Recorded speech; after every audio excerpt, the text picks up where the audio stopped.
Everyone, 9th സ്റ്റാൻഡേർഡിൽ പഠിക്കുന്ന മിടുക്കികളായ കുട്ടികളോട് വളരെ പ്രധാനപ്പെട്ട ഒരു കാര്യം പറയാൻ വേണ്ടിയിട്ടാണ് മിസ് ഇവിടെ വന്നിട്ടുള്ളത്. നിങ്ങൾക്കറിയാം, അടുത്ത വർഷം നിങ്ങൾ 10th സ്റ്റാൻഡേർഡിലേക്കാണ് അല്ലേ? നിങ്ങളുടെ ലൈഫിലെ വളരെ പ്രധാനപ്പെട്ട ഒരു വർഷമാണ് 10th സ്റ്റാൻഡേർഡ്. അപ്പം നിങ്ങൾ എൻ്റെ മുന്നിലിരിക്കുന്ന ഓരോ കുട്ടികൾക്കും പല ഡ്രീംസും ഉണ്ടാവും. ഒരുപക്ഷെ ഡോക്ടർ ആവണം, അല്ലെ എഞ്ചിനീയർ ആവണം, അല്ലെ ലോകം അറിയപ്പെടുന്ന ഒരു സയൻറ്റിസ്റ്റ് ആവണം. അപ്പം നിങ്ങളുടെ ഇത്രയും വലിയ ഡ്രീംസിന് വേണ്ടി നിങ്ങൾ ലാസ്റ്റ് മൊമെൻറ്റ് വർക്ക് ചെയ്താൽ മതിയോ? പോരാ. അപ്പം നിങ്ങളുടെ ഡ്രീംസ് എത്ര വലുതാണോ നമ്മൾ എഫേർട്സും അത്ര തന്നെ വലുതായിരിക്കണം, വേണ്ടേ? അപ്പം നമ്മൾ Brilliant Pala foundation and integrated programme കൊണ്ടുവന്നിട്ടുണ്ട്. നമ്മുടെ ഫിസിക്സ്, കെമിസ്ട്രി, ബയോളജി, മാത്സ് സബ്ജക്റ്റുകളിൽ നിങ്ങൾക്കൊരു സ്ട്രോങ് ഫൗണ്ടേഷൻ ഉണ്ടാക്കാൻ വേണ്ടിയിട്ട്. അപ്പം ഈ ഫൗണ്ടേഷൻ പ്രോഗ്രാമിലേക്ക് ജോയിൻ ചെയ്യാൻ വേണ്ടി നമുക്കൊരു സ്ക്രീനിങ് ടെസ്റ്റ് ഉണ്ട്. നമ്മുടെ ഒക്ടോബർ 5-ാം തീയതിയാണ് ഈ സ്ക്രീനിങ് ടെസ്റ്റ് വരുന്നത്.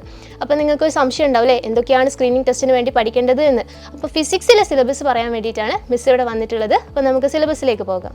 സോ നമ്മുടെ ഫസ്റ്റ് ചാപ്റ്റർ എന്ന് പറയുന്നത് ഫോഴ്സ് ആൻഡ് പ്രഷർ ആണ്. അതിൽ നമ്മൾ ഫോഴ്സ് എന്താണെന്ന് പഠിക്കണം, അതുപോലെ ടൈപ്സ് ഓഫ് ഫോഴ്സ് പഠിക്കണം, അതുപോലെ ത്രസ്റ്റ് ആൻഡ് പ്രഷർ എന്ന് പറയുന്ന ഒരു കുഞ്ഞു ടോപ്പിക് ഉണ്ട്, അതുകൂടി പഠിക്കണം. പിന്നെ നമുക്കറിയാം ഫ്രിക്ഷൻ ഒരു ടൈപ്പ് ഓഫ് ഫോഴ്സ് ആണ്. അതുപോലെ there are 2 types of friction. അപ്പോൾ അതിൻ്റെ നമ്മുടെ ഡേ ടു ഡേ ലൈഫിൽ ഫ്രിക്ഷൻ കാരണം ഉണ്ടാകുന്ന യൂസസ് അതൊക്കെ നിങ്ങൾ പഠിക്കണം. അപ്പോൾ നമ്മുടെ ഫോഴ്സ് ആൻഡ് പ്രഷർ കഴിഞ്ഞ് കഴിഞ്ഞാൽ പിന്നെ വരാൻ പോകുന്നത് ഫ്രിക്ഷൻ ആണ്. അതിൽ നമ്മൾ ടൈപ്സ് ഓഫ് ഫ്രിക്ഷൻ പഠിക്കണം. പിന്നെ നമ്മൾ ഫാക്ടേഴ്സ് എഫക്റ്റിംഗ് ഫ്രിക്ഷൻ, അതുപോലെ നമ്മുടെ ഫ്രിക്ഷൻ നമ്മുടെ ഡേ ടു ഡേ ലൈഫിൽ ഉണ്ടാക്കുന്ന യൂസസ് അത് പഠിക്കണം. അത് കഴിഞ്ഞാൽ പിന്നെ നമ്മുടെ അടുത്ത ചാപ്റ്റർ സൗണ്ട് ആണ്.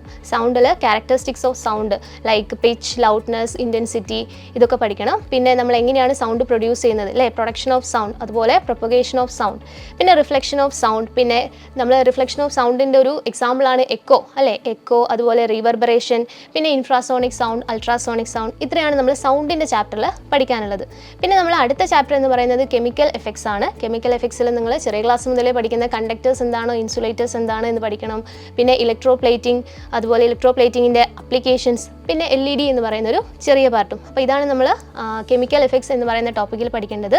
അടുത്തത് റിഫ്ലക്ഷൻ ആൻഡ് റിഫ്രാക്ഷൻ ആണ്. അത് കുറച്ച് വലിയൊരു ടോപ്പിക്കാണ്. അതിൽ നിങ്ങൾ ചെറിയ ക്ലാസ് മുതലേ പഠിക്കുന്ന ലോസ് ഓഫ് റിഫ്ലക്ഷൻ വെച്ച് തുടങ്ങുക. അതിനുശേഷം നമ്മുടെ ടോട്ടൽ ഇൻറ്റേർണൽ റിഫ്ലക്ഷൻ, അതുപോലെ റിഫ്ലക്ഷൻ ഇൻ മിറർ, ലൈക്ക് നമുക്ക് സ്പെറിക്കൽ മിറേഴ്സ് നമുക്കറിയാം അല്ലേ, there are 2 type of spherical mirrors. അപ്പോൾ അതിലുണ്ടാവുന്ന റിഫ്ലക്ഷൻ എങ്ങനെയാണ്, പിന്നീട് അതിൻ്റെ യൂസസ്, നമ്മൾ കോൺവെക്സ് മിററും കോൺകേവ് മിററിൻ്റെയും യൂസസ് പഠിക്കണം. പിന്നെ റിഫ്ലക്ഷൻ കഴിഞ്ഞ് കഴിഞ്ഞാൽ അതുപോലെ വളരെ പ്രധാനപ്പെട്ട മറ്റൊരു ടോപ്പിക്കാണ് റിഫ്രാക്ഷൻ അല്ലേ. അപ്പം നമ്മൾ റിഫ്രാക്ഷൻ്റെ എക്സാമ്പിൾസ്, നമ്മുടെ ഡേ ടു ഡേ ലൈഫിലെ റിഫ്രാക്ഷൻ്റെ എക്സാമ്പിൾസ്, അതുപോലെ റിഫ്രാക്റ്റീവ് ഇൻഡെക്സ്, അതുപോലെ അറ്റ്മോസ്ഫിയറിക് റിഫ്രാക്ഷൻ, ഇതാണ് നമ്മൾ റിഫ്രാക്ഷൻ പാർട്ടിൽ വരുന്ന പ്രധാനപ്പെട്ട ടോപ്പിക് എന്ന് പറയുന്നത്. പിന്നെ നമ്മൾ അടുത്ത ടോപ്പിക് എന്ന് പറയുന്നത് മാഗ്നറ്റിസം ആണ്. മാഗ്നറ്റിസത്തിൽ നിങ്ങൾ മാഗ്നറ്റിക് ഫീൽഡ് എന്താണ്, അതുപോലെ മാഗ്നറ്റിക് ഫ്ലക്സ് എന്താണ്, പിന്നെ മാഗ്നറ്റിക് ഇൻഡക്ഷൻ, അതുപോലെ ഇലക്ട്രോ മാഗ്നറ്റ് ഇതെന്താണ് എന്ന് നന്നായി മനസ്സിലാക്കി വെക്കുക.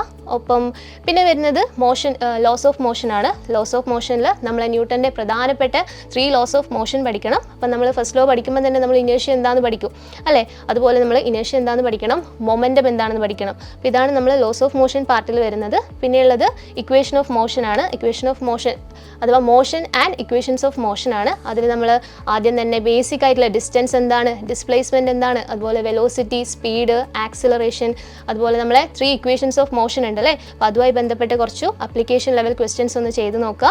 പിന്നെ അതുമായിട്ട് റിലേറ്റ് ചെയ്തിട്ടുള്ള ഗ്രാഫ്, എന്തൊക്കെ ഗ്രാഫാണ്, വെലോസിറ്റി ടൈം ഗ്രാഫ് ഉണ്ട്, ആക്സിലറേഷൻ, അതുപോലെ നമ്മൾ distance time, displacement time graph ഉണ്ട്. അപ്പോൾ ഈ ഗ്രാഫുകളൊക്കെ ഒന്ന് ഓർത്ത് വെക്കുക.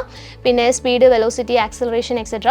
പിന്നെ നമ്മൾ ലോസ് ഓഫ് മോഷൻ്റെ ചാപ്റ്റർ പഠിക്കുമ്പം യൂണിഫോം സർക്കുലർ മോഷൻ എന്തായാലും പഠിക്കണം. അപ്പോൾ ഇത്രയാണ് നമ്മുടെ സിലബസ് വരുന്നത്. നമ്മുടെ ബ്രില്യൻ പാലയുടെ സൈറ്റിൽ ഇതിന് മോക്ക് ടെസ്റ്റ് അവൈലബിൾ ആണ്. അപ്പോൾ നിങ്ങൾ എല്ലാവരും ഈ മോക്ക് ടെസ്റ്റ് അറ്റൻഡ് ചെയ്ത് നോക്കുക. സോ ദാറ്റ് നമുക്ക് കൂടുതൽ സ്കോർ ചെയ്യാൻ പറ്റും. നിങ്ങൾക്ക് മനസ്സിലാവും എങ്ങനെയുള്ള ക്വസ്റ്റ്യൻസ് ആണ് വരുന്നത് എന്നല്ലേ. അപ്പോൾ അതിനനുസരിച്ച് നിങ്ങൾക്ക് പ്രിപ്പയർ ചെയ്യാൻ പറ്റും. നമ്മുടെ എക്സാം വരുന്നത് ഒക്ടോബർ 5-നാണ്. അപ്പോൾ നിങ്ങൾക്ക് കുറേ സമയം കിട്ടും അല്ലേ. അപ്പോൾ ഈ ടോപ്പിക്സ് ഒക്കെ നന്നായി പ്രിപ്പയർ ചെയ്ത് നല്ലൊരു സ്കോർ കിട്ടാൻ നോക്കുക.